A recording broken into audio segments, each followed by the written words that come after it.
Assalamualaikum warahmatullahi wabarakatuh. Assalamualaikum. Alhamdulillah, Allahumma salli ala Sayyidina Muhammad wa ala ali Sayyidina Muhammad. Rabbi zidni ilma warzuqna fahma. Kali ini saya di sini dengan guru kita. Kita akan belajar bersama kepada guru kita dan kita akan meminta penjelasan tentang taubat dan bagaimana cara menata hati. Begini, seorang kan pasti pernah melakukan dosa. Sedangkan kita tahu kita juga diperintah untuk bertaubat. Ada banyak pertanyaan di benak para anak muda yang ingin kembali atau bertaubat, tapi mereka bimbang dan maju mundur. Dikarenakan takut mengulangi dosa itu lagi gitu. Dalam kondisi seperti itu bagaimana cara mengatasinya? Sudah. Iya, pertanyaan yang pertama seperti itu. Bismillahirrahmanirrahim. Alhamdulillahirrabbilalamin. Wa sallallahu ala sayyidina Muhammadin wa sallam. Alhamdulillah, pertanyaan yang sangat mendasar. Perlu dimengerti bahwa setiap orang pasti punya dosa.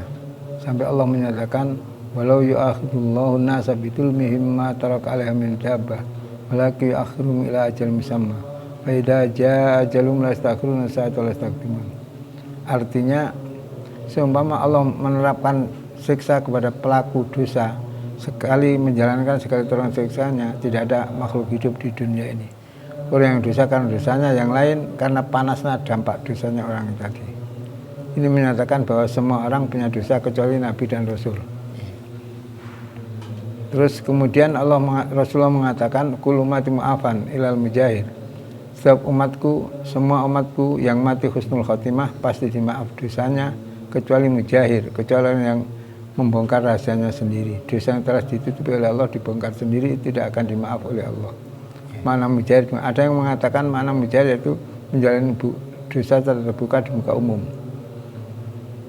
Kemudian rahmatnya Allah sangat luas. Siapa menjalankan dosa itu langsung ditulis, tidak langsung dicatat oleh malaikat bagian dosa. Ditunggu, ada riwayat 3 jam, ada riwayat 6 jam. Kalau dalam jangka masa tunggu itu tidak ada taatnya, tidak ada baiknya, baru dicatat. Kalau dicatat, Allah masih membuka rahmat lagi, yaitu orang yang menjalani dosa waktu siang, malam minta maaf, dimaaf. Menjalani dosa malam, siang minta maaf juga dimaaf oleh Allah. Kan rahmatnya Allah sangat luas.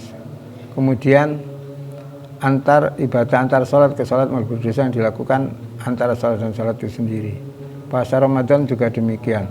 Banyak hal-hal yang mengaitkan berdosa. Maka orang yang menjalankan dosa mestinya harus tobat. Itu mimbabil fadli, mimbabil adli, harus tobat. Mimbabil fadli, beramal soleh juga ngelbur dosa. Karena itu bila ada orang menjalankan dosa kemudian ragu-ragu untuk tobat karena takut untuk tidak bisa nasuha, tidak total, tidak bisa pol, hanya khawatir untuk kembali lagi, hal itu, kekhawatiran itu adalah dosa sendiri, kekhawatiran dosa tersendiri, dan itu gangguan setan. Karena memang orang demikian, jangan kita, sahabat Handalah yang matinya dimandikan oleh malaikat, itu saja sebelum mati pernah berjalan siang-siang tabrakan dengan Abu Bakar, Sayyidina Abu Bakar. Akhirnya Abu Bakar tanya, ada apa? Karena telah nafakoh Handalah munafik. Sayyidina Abu Bakar kaget, terkejut. Kamu kan ikut perang Badar, orang perang Badar sudah dijamin surga. Bagaimana itu? Iya, saya kalau ngaji di hadapan Rasul itu selalu ingat akhirat.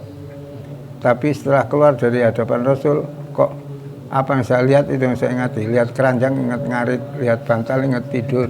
Tidak bisa ingat kepada Allah Subhanahu wa taala. Katanya Bakar, kalau atur ngono ya gak kontok, masih aku yang ngono. Mari kita tanya kepada Rasul. Tanya kepada Rasul, Abu Bakar yang berbicara.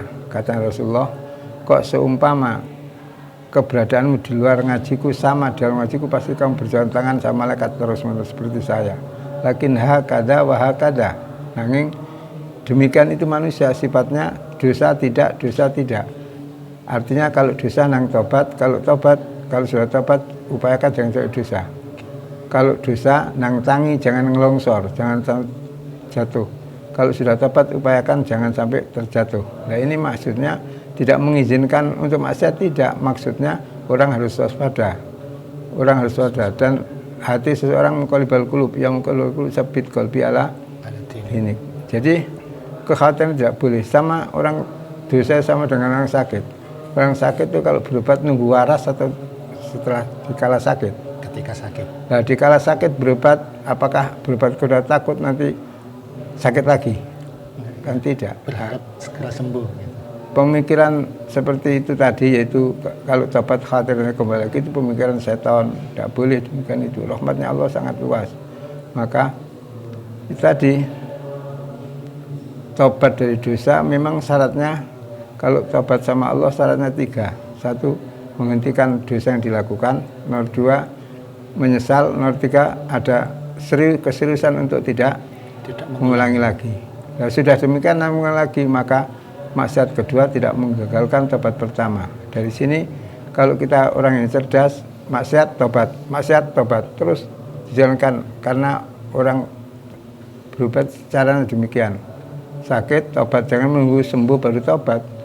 Umur kita tidak di tangan kita. Kalau tunda-tunda nanti mati sebelum tobat bagaimana? Tapi alhamdulillah rahmatnya Allah sangat luas. Selama matinya husnul khotimah, Allah masih mau mengampuni seseorang yang dosa itu tadi dengan cara-cara yang diatur oleh Allah Subhanahu wa taala yang telah kita ketahui dalam syarat-syarat agama Islam. Cukup. Niku kali wonten pertanyaan malih. Ini bagaimana cara untuk menata hati? Karena sering kali seorang merasakan kecamuk antara takut atau sesal. Tapi ketika dalam situasi seperti itu malah tidak tenang. Untuk menata hatinya gitu. Cara menata hati kembali kepada Allah, artinya minta kepada Allah. Orang tidak punya apa-apa, la haula wala quwwata illa billah. Taubat juga tidak bisa diupayakan, minta diberi taubat. Hab lana taubatan minka ya Allah. Jadi seperti syairnya Bu Nawas. Ilahi lastu lil firdausi ahla wala aqwa ala naril jahimi wahabli taubatan wahabli, berikanlah aku taubat, berikan taufik aku untuk bisa taubat. Begitulah mengatur hati. Mengatur hati adalah minta kepada Allah dengan cara yang diatur oleh ilmu. Jadi semua di sisi Allah. Dalam keadaan bisa konsentrasi tetap kita sama Allah. Dalam keadaan kabur, gundah, tetap harus sama Allah. Artinya dikala kita diparingi taubat, maka aku bahwa taubat itu hanya semata-mata taufik dari Allah. Dikala kita menjalani maksiat, tahu bahwa itu adalah kehendak dari Allah tapi larangan. Karena itu larangan, maka kita dianjurkan untuk istighfar dan taubat. Innallaha yuhibbut tawwabin wa yuhibbul mutatahhirin. Jadi mengatur hati adalah dengan cara yang semacam itu. Ini tahu bahwa gundah dari Allah, tenang juga dari Allah. Dan perkara tidak ada yang jelek, menurut Allah yang jelek adalah kita yang menyikapinya. Kalau gundah kita kembali kepada Allah, tenang. Dalam keadaan kita tenang, akui bahwa itu juga ketenangan dari Allah. Maka tidak akan gundah lagi. Pokoknya kita harus tahu orang hidup dikelilingi dari 4 perkara. 1, diberi nikmat oleh Allah. Kalau kita dapat nikmat, akui bahwa itu semata anugerah dari Allah, bukan dari upaya kita. Kita dalam keadaan nikmat, akui bahwa nikmat itu anugerah dari Allah. Sehingga kita bisa alhamdulillah dan bisa menggunakan nikmat itu sesuai dengan yang diperintahkan oleh Allah. Nomor 2, kita diuji, sakit, diuji, nggak di duit, diuji pandemi, taulah bahwa itu semua dari Allah dan Allah menghendaki kita baik lewat ujian itu, yaitu dengan cara sabar. Syukur masuk surga, sabar juga masuk surga. Jadi tidak ada perkara yang jelek bagi Allah, jelek bagi kita yang menyikapinya. Nomor 3, kita diberi taat. Kalau diberi taat, aku bahwa taat semata-mata taufik dari Allah, bukan dari upaya kita. Kalau nomor 4, diberi maksiat, kepleset, melakukan maksiat, ketahui bahwa maksiat itu kehendak Allah, tapi Allah melarang. Nah, karena Allah melarang, maka kita menyikapinya bagaimana? Istighfar dan taubat. Maka kalau demikian, innallaha yuhibbut tawwabin wa yuhibbul mutatahhirin. Jadi ngatur hati itu dikembalikan kepada Allah. Memang di sana ada amal-amal yang menyenangkan hati, zikir kepada Allah. Zikir maksudnya ingat bahwa segala sesuatu dari Allah. Kita kembalikan kepada kun ma'allah, tarallaha ma'ak. Bersamalah sama Allah kamu, maka kamu akan melihat rahmat Allah kepadamu, selalu mengikutinya. Itu bagaimana? 4 perkara tadi kita harus berjalan sesuai dengan yang dikehendaki oleh Allah. Kalau dalam keadaan gundah, kita kembali bahwa ini pemberian dari Allah. Akhirnya kita istighfar, kita minta. Kalau dalam keadaan taat, kita syukur bahwa itu adalah taufik dari Allah Subhanahu wa taala. Itu namanya kita dalam keadaan apapun kita harus sama Allah Subhanahu wa taala. Cukup? Cukup. Jazakumullah atas jawabannya. Semoga jawaban-jawaban yang diberi memberikan manfaat kepada kita semua dan khususnya kepada saya pribadi. Alhamdulillah, semoga kita termasuk orang-orang yang bisa menata hati dan menjadi orang-orang yang bertaubat. Sekian untuk episode kali ini dan kita bertemu lagi di episode selanjutnya. Assalamualaikum warahmatullahi wabarakatuh.